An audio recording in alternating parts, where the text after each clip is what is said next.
was inderdaad een grote schok geweest. Dat die Hollandse troepen verrassend zijn gaan optreden. Verrassing qua tijd en plaats. En manier, ja, een grote, een alzijdige verrassing. De Hollandse jagers die zorgden ervoor dat alle wegen in West-Java door gemitrailleerd werden vanuit de lucht.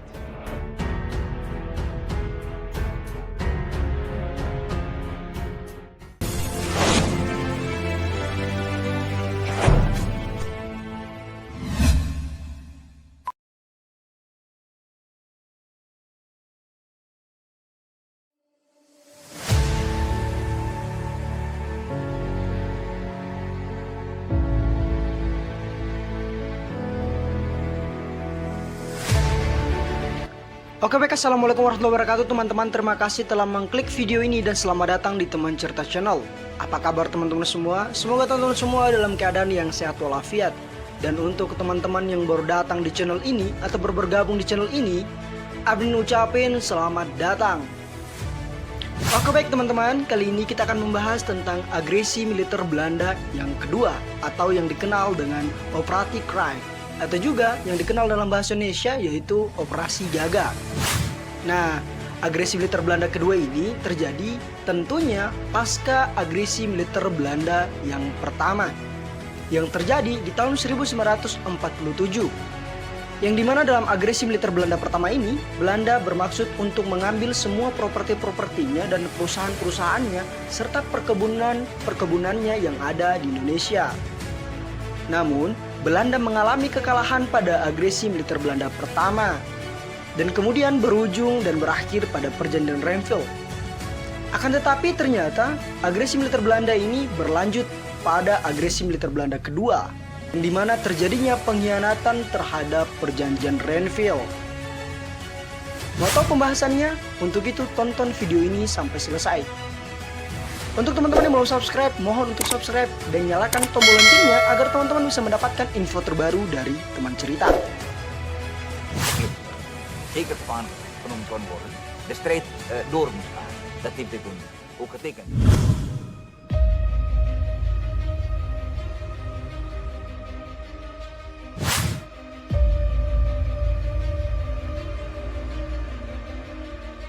Nah, setelah perjanjian Renville itu, Belanda kembali mendirikan beberapa negara bagian ya di kawasan bekas Hindia Belanda.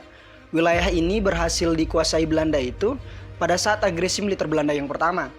Agresi militer Belanda kedua ini dapat terjadi karena dilatar belakangi oleh adanya aksi saling tuduh antara Indonesia dan juga Belanda terkait pelanggaran terhadap perjanjian Renville. Nah, perjanjian Renville ini sendiri merupakan perjanjian yang dibuat oleh pihak Indonesia dan Belanda pasca agresi militer Belanda yang pertama. Isi perjanjian Renville nanti akan admin taruh di deskripsi. Oke, lanjut. Kemudian pihak Belanda ini menuduh Indonesia telah melakukan penyusupan, penyerangan, dan penjarahan di wilayah yang dikuasai oleh Belanda saat itu.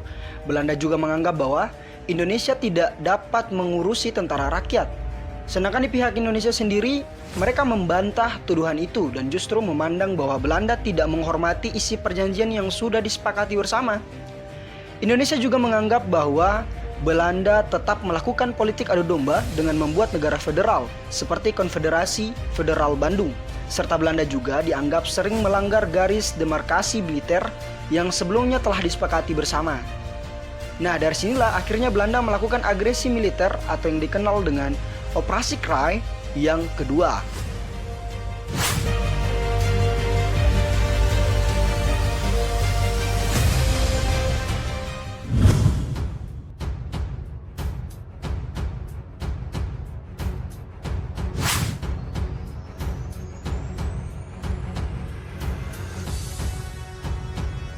Operasi Krui atau agresi militer Belanda kedua atau juga yang biasa dikenal dengan Operasi Gagak ini dilancarkan pada tanggal 19 Desember tahun 1948 yang dimulai dengan para tentara Belanda menyerang pangkalan udara Indonesia yang ada di Maguwo, Yogyakarta.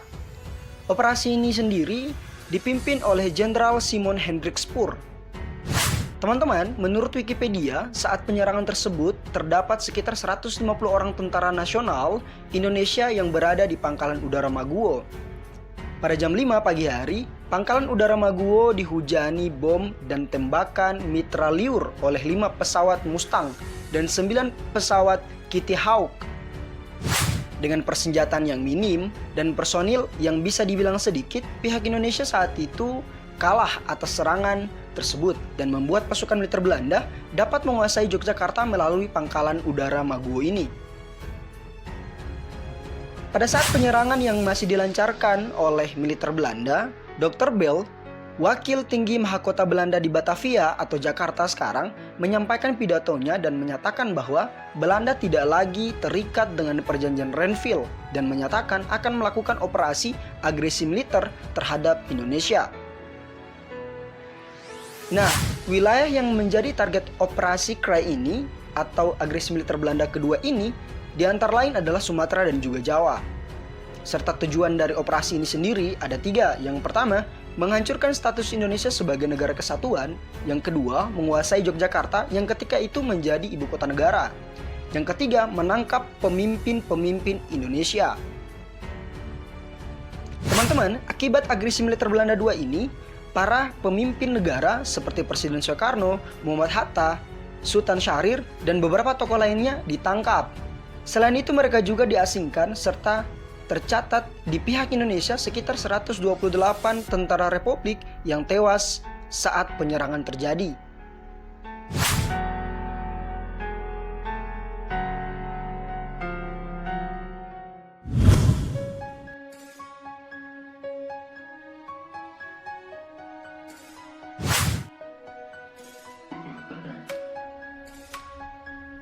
Pada saat itu, ibu kota negara Indonesia dalam hal ini Yogyakarta sudah diduduki oleh pihak Belanda ya. Membuat pihak Belanda merasa sudah menang dan mengumumkan bahwa negara kesatuan Republik Indonesia dan pemerintahannya sudah tidak ada. Dan Jawa serta Sumatera telah menjadi milik kerajaan Belanda. Hal ini kemudian membuat Jenderal Sudirman melakukan perlawanan dengan menyusun strategi dan penyerangan besar pada tanggal 1 Maret tahun 1948 di Yogyakarta, serta bergerilya yang dikenal dengan Perang Gerilya untuk menunjukkan pada dunia dan pemerintah Belanda bahwa dengan adanya Perang Gerilya ini, dengan ada perlawanan ini, Indonesia masihlah ada dan belum kalah sama sekali. Selain itu juga, sebelumnya Presiden Soekarno sudah merencanakan pembentukan Pemerintahan Darurat Republik Indonesia atau yang disingkat dengan PDRI di Sumatera dengan mengirimkan surat kepada para tokoh bangsa yang ada di sana. Dengan surat inilah pada tanggal 22 Desember tahun 1948 PDRI atau Pemerintahan Darurat Republik Indonesia akhirnya terbentuk. Dan Syaifuddin Prawira Negara kemudian menjadi pemimpin sementara. Peralihan pemerintahan ini bertujuan semata-mata agar negara Republik Indonesia tidak berhenti dan terus menyusun strategi melawan Belanda dengan membentuk 5 wilayah militer di Sumatera, yaitu Aceh, Tapanuli, Riau, Sumatera Barat, dan Sumatera Selatan. Agresi militer Belanda ini juga tentunya mendapat kecaman dari dunia internasional, terlebih lagi di Asia. Berdasarkan inisiatif Burma, Perdana Menteri India waktu itu, Pandit Nehru, membuat konferensi Asia di India yang dihadiri oleh 19 negara. Ada 4 negara yang menjadi peserta peninjau nih, yaitu Cina, Thailand, Nepal, dan Selandia Baru, serta 15 negara lainnya menjadi peserta penuh. Di antaranya ada Afghanistan, Australia, Burma, Sri Lanka, Mesir, Ethiopia, India, Iran, Irak, Lebanon, Pakistan, Filipina, Arab Saudi, Syria, dan juga Yaman. Konferensi ini sendiri dilaksanakan sebagai bentuk dukungan politik dan moral kepada Indonesia yang sedang mempertahankan kemerdekaannya saat itu. Pada konferensi ini dihasilkan 3 butir resolusi untuk menangani konflik yang sedang terjadi antara Indonesia dan juga Belanda. Hasil konferensi ini kemudian disampaikan kepada Dewan Keamanan PBB untuk dipertimbangkan dan ditindaklanjuti. Dengan dukungan internasional di bawah perlindungan keamanan PBB, pembentukan PDRI atau Pemerintahan Darurat Indonesia, serta Perang Gerilya, akhirnya Belanda menyerah dan angkat kaki dari Indonesia. Hal ini juga membuktikan betapa besarnya kegigihan para pahlawan dalam mempertahankan tanah air dan kemerdekaannya sampai titik darah penghabisan.